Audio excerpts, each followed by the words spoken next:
Hello everyone, Juxtaposition here. Today's video will be entitled Topanga Canyon Military Kill Box.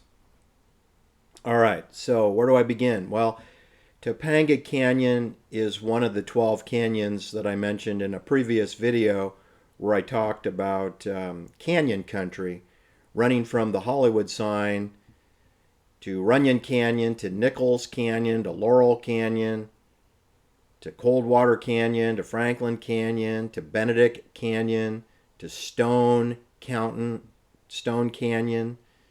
to where Oliver Stone and O.J. Simpson lived, Mandeville Canyon in Brentwood, to Rustic Canyon, Santa Ynez Canyon, some other canyons over in Pacific Palisades where Steroid Beauty Queen Arnold Schwarzenegger has provisional housing. And then the next canyon over is Topanga Canyon. It's the last canyon that I mentioned was Topanga Canyon. So today's video we're going to focus on 6 events of people who resided or worked in Topanga Canyon who were murdered in what appears to be military Gladio style assassinations. Alright, so the first event that I'm going to bring to your attention involving Topanga Canyon, at the base of Topanga Canyon Boulevard, which is also known as Highway 27, which runs north to south, south to north.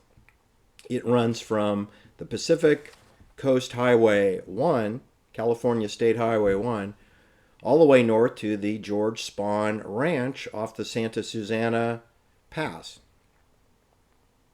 And it punches out at the Ronald Reagan Freeway, which didn't exist in 1969, just letting you know. So the George Spahn Ranch, the Iverson Ranch, were all just off Highway 27. It runs right through Canoga Park, which is the porn center for San Fernando Valley, and it runs through Topanga Canyon. It's known as North Topanga Canyon Boulevard. When it gets to Old Topanga Canyon Road, which is a road that's an offshoot from Topanga Canyon Boulevard, aka Highway 27. The name changes from North Topanga Canyon Boulevard and it switches to South Topanga Canyon Boulevard, which is 4.4 miles downhill until you T at the ocean, at the Pacific Ocean on Pacific Coast Highway 1. And it was there that Sharon Tate and Tony Curtis starred in a film in 1967 known as Don't Make Waves. And the title music score for that film was performed by The Byrds, which includes Stephen Stills, a military child. The Byrds, 1967. Stephen Stills will soon become partners with Neil Young. Neil Young, a Toronto, Canada polio survivor, age 20, will become partners with the Byrds, Stephen Stills, and they will form a band called Buffalo Springfield, where they will immediately have a record deal with Atlantic Records and produce 3 albums. It's really quite extraordinary for a 21-year-old polio survivor to travel all the way out to Los Angeles, get provisional home housing in Laurel Canyon, sign up with the Buffalo Springfield, and score 3 record deals. Then he will move. He will move from the Laurel Canyon complex of military to the Topanga Canyon complex of military in 1968. We're going to come back to Neil Young in a moment. Anyway, Sharon Tate and Tony Curtis spent time at the beach called Topanga Beach at the base of Highway 27, also known as the Topanga Canyon Boulevard, and Pacific Coast Highway 1. And there they filmed Don't Make Waves. Now, other people have done documentaries on that, including my friend, the MK Ultra Channel, Steve. He's did a great job. He claims that Frank Zappa had some involvement with the music, perhaps with the Byrds. Yeah, it's very plausible. It's very possible. Frank Zappa was in the zip code in 1967. He was living atop Laurel Canyon in 1967. He was just a new father to Moon Unit, who who was born 1 week after he married Moon Unit's mother, Gail Strothman, right? So I'm telling you that Frank Zappa might have been involved in the production of some of the music used in the Sharon Tate, Tony Curtis film, Don't Make Waves. Anyway, what I wanted to tell you is I think we all know that Sharon Tate later, on August 9th, 1969, was bayoneted to death at least 16 times and hung by a rope attached to her baby daddy, I believe her baby daddy, Tom Coomer, also known as Jay Sebring, in a home she did not reside in. It was a military house used for porn films and cocktail parties. All right, so that's my first example of someone who worked in Topanga Canyon at the bottom of the downhill, at the beach, Topanga Canyon Beach, or Topanga Beach, and she was done away with in a military NATO Gladio attack. That's my first example.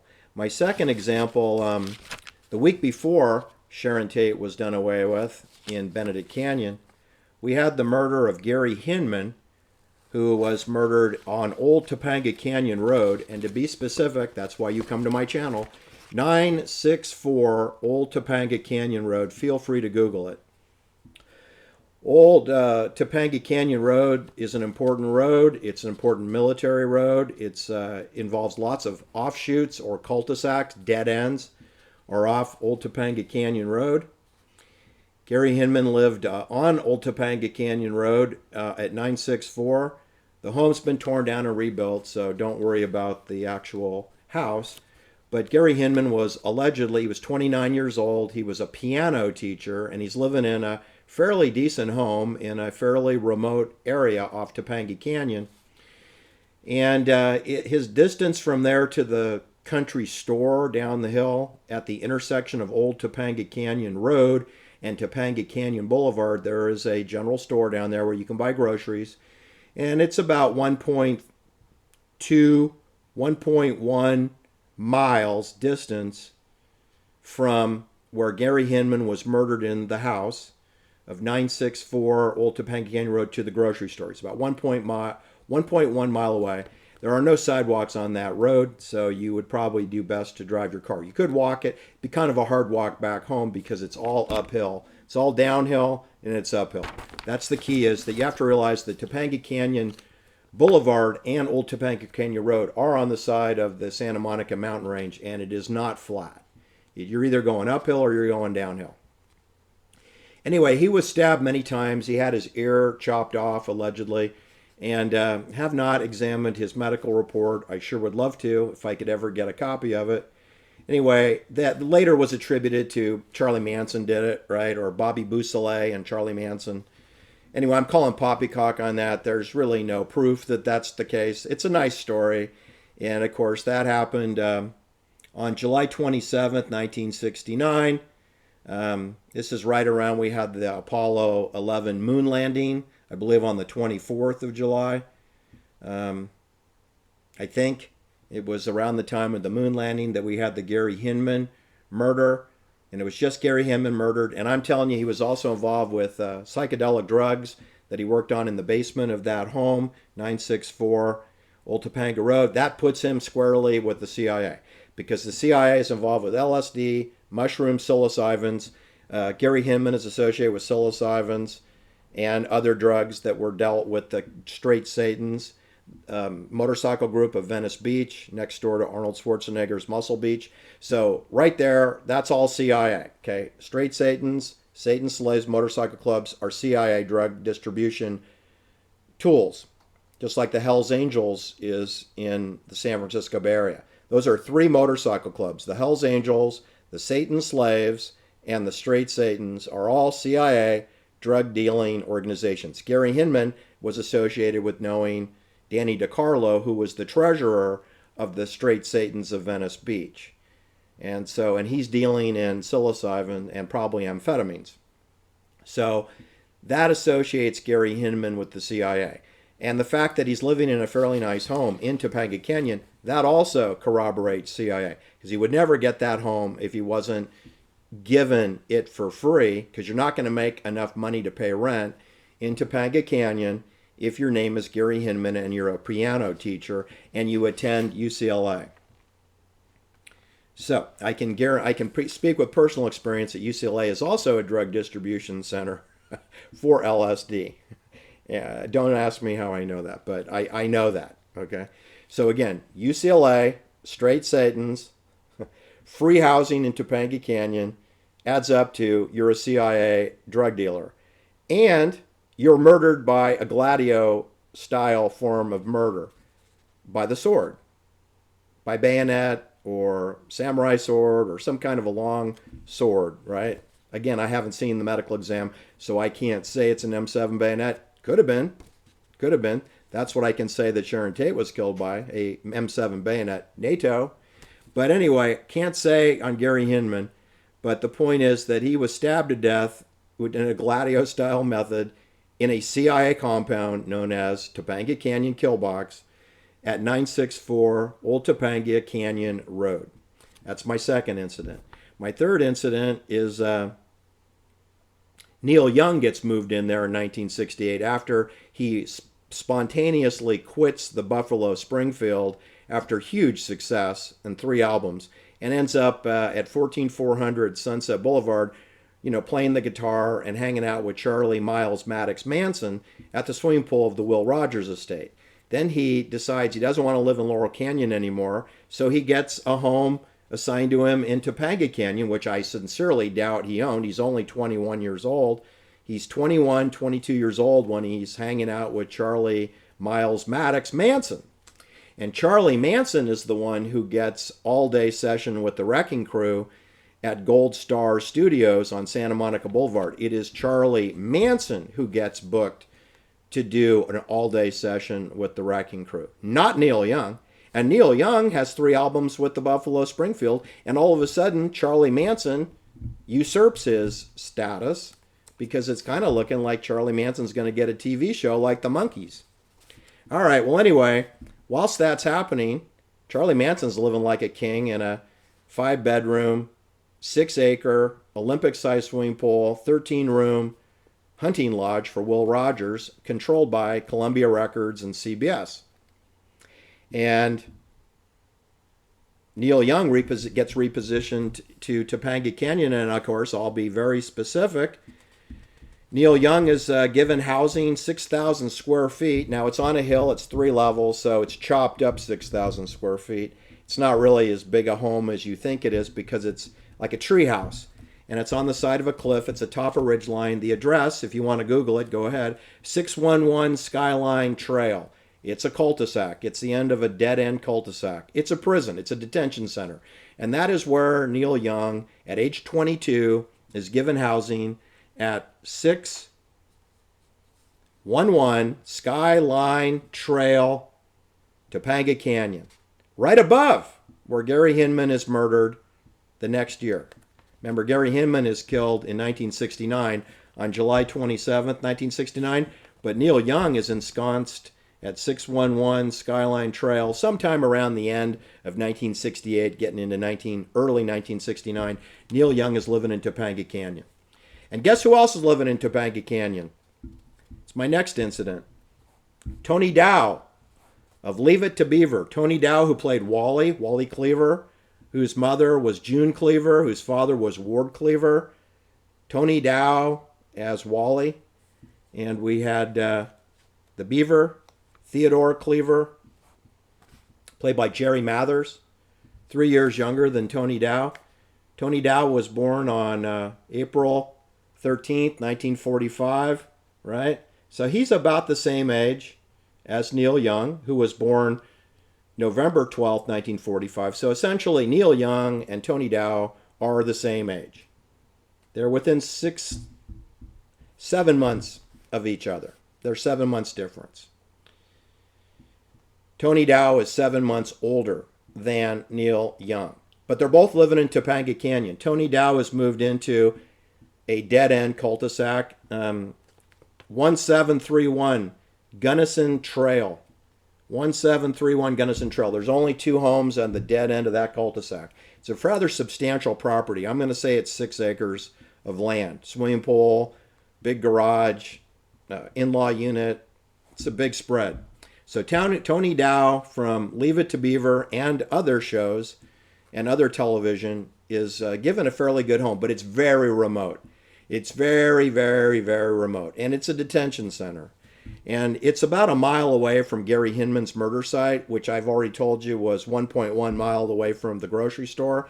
That makes Tony Dow, Wally, Cleaver approximately 2.4 miles away from the grocery store. And the closest medical hospital to Tony Dow would be the West Hills Hospital, which is really Canoga Park Porn Center. It's Calabasas.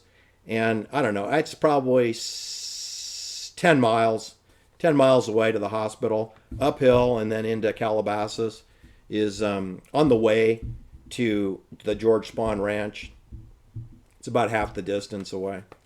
So I'm going to say it's a 10-mile circuitous drive for Tony Dow when he goes to the hospital, which you know that Tony Dow was used in the COVID hoax, right? He supposedly got pneumonia.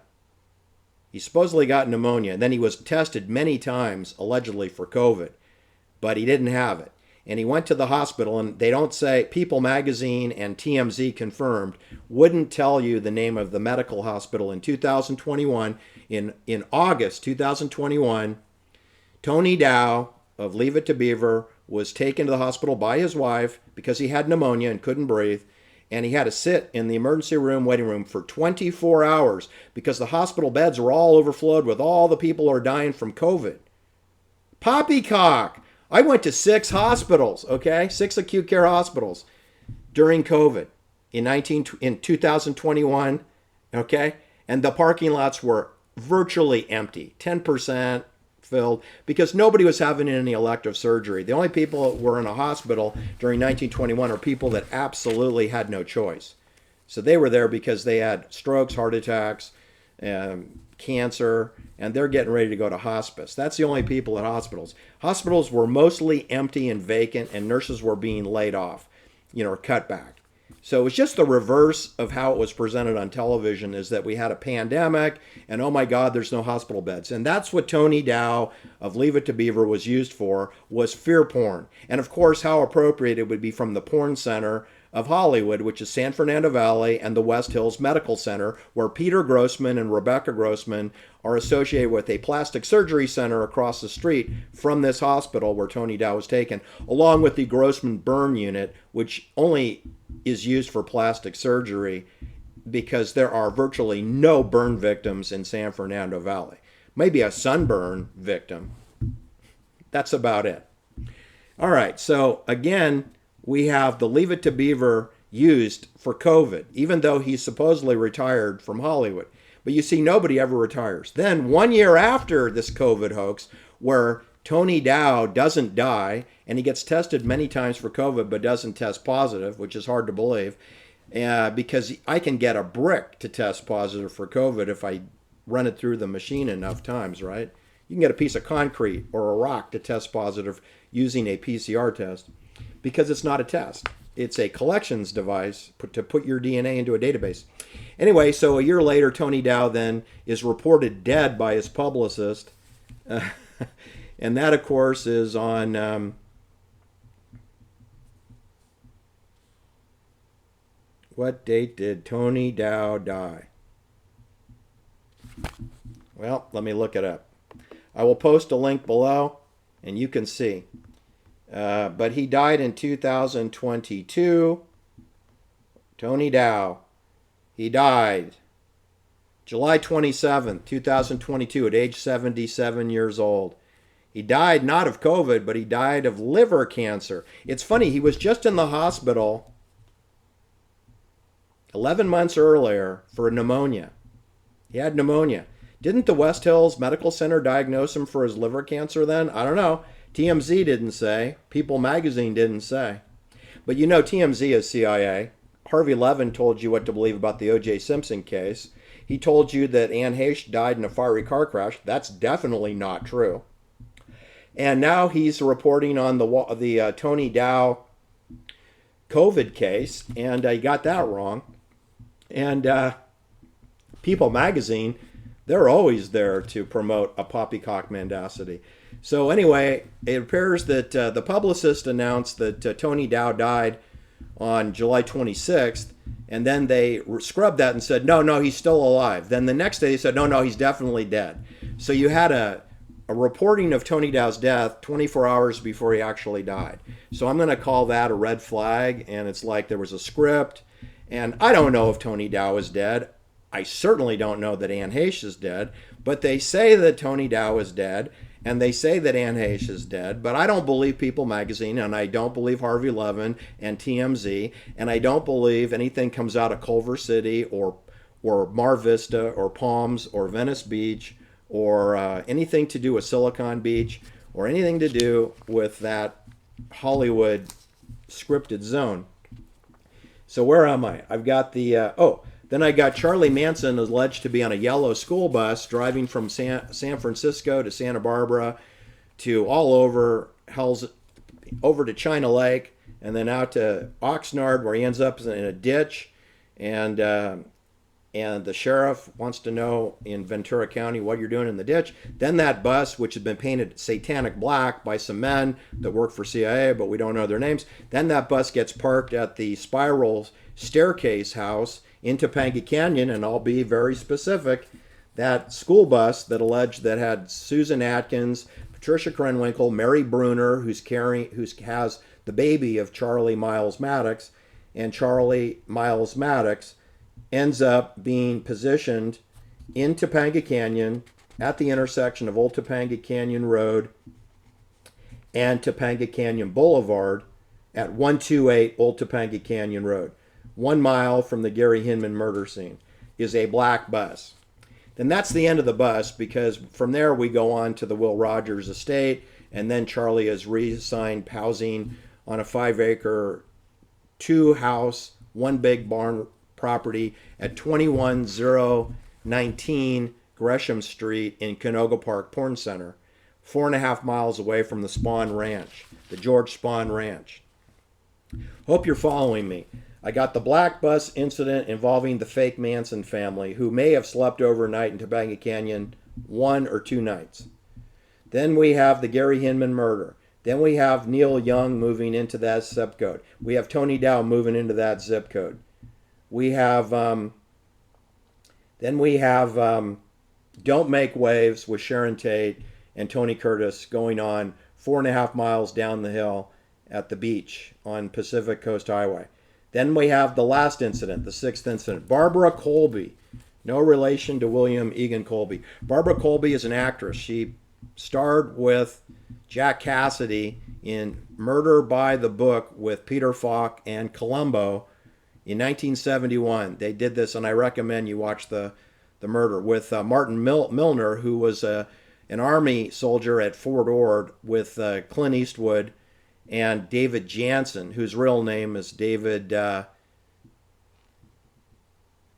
Levy, I believe. He's Jewish, right? And Martin Milner is Jewish. And Clint Eastwood, maybe he's not Jewish. But anyway, Clint Eastwood, Martin Milner, and David Levy Jansen, who got his own TV show called The Fugitive, they were all at Fort Ord, Monterey, Spooksville, USA. And they all went on to a Hollywood career. All three out of three. Clint Eastwood, Martin Milner, and David Jansen. 3 out of 3. And David Jansen was killed in Malibu in close proximity to Topanga Canyon, but technically he was not in the canyon. But he was close to the canyon. All right, and he died in his 40s, very young. David Jansen of The Fugitive. I'm not counting him. But the last one was Barbara Colby. She died along with James Keirnan, and they resided in Topanga Canyon. I don't have an address. They had some kind of provisional housing in Topanga Canyon. They were murdered in Palms, which is Culver City. They were shot to death, allegedly, by 2 light-colored black men coming out of a van. Sound like professional assassins. No robbery. No robbery was done. It was around 10 o'clock at night, where Barbara Colby had just taught an acting class right off the Harbor Freeway, essentially in Culver City, close proximity to where Dorothy Stratton was murdered, in close proximity to where Sharon Tate signed her first contract with MGM in Filmways, walking distance from where Barbara Colby was killed. That was on July 24th, 1975. She was a resident of Topanga Canyon. She was a actress along with Peter Falk of Colombo. And Jack Cassidy, who we all know was murdered in West Hollywood, where he was incinerated and cremated by a cigarette. It's impossible. I think that was 1976, like 3 weeks after Sal Mineo was stabbed in the sternum with a bayonet. Jack Cassidy was killed. In the neighborhood that Diane Linklater and Connie Monte were murdered a few years before. All right, so anyway, Spiral Staircase Home. I will post a link, and you can check these places out. That's 6 events. That's Don't Make Waves with Sharon Tate, who gets murdered. That's the Gary Hinman piano teacher who's in the psychedelic psilocybin business in a free house in Topanga Canyon on Old Topanga Canyon Road. He's murdered by the sword. Sharon Tate's murdered by the sword. Neil Young is given housing in Topanga Canyon. Tony Dow of the Leave It to Beaver is given housing in Topanga Canyon.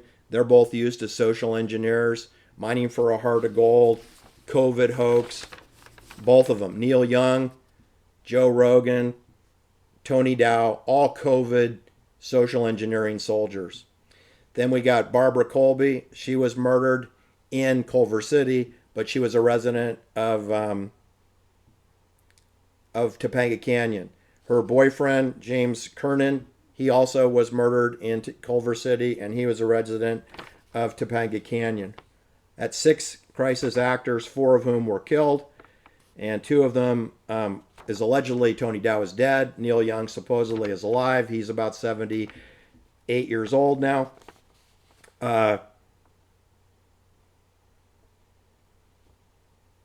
That's it. Hope you enjoyed my video. Please like and subscribe and share because I am shadow banned. Topanga Canyon, military kill box. Have a great day. Bye-bye.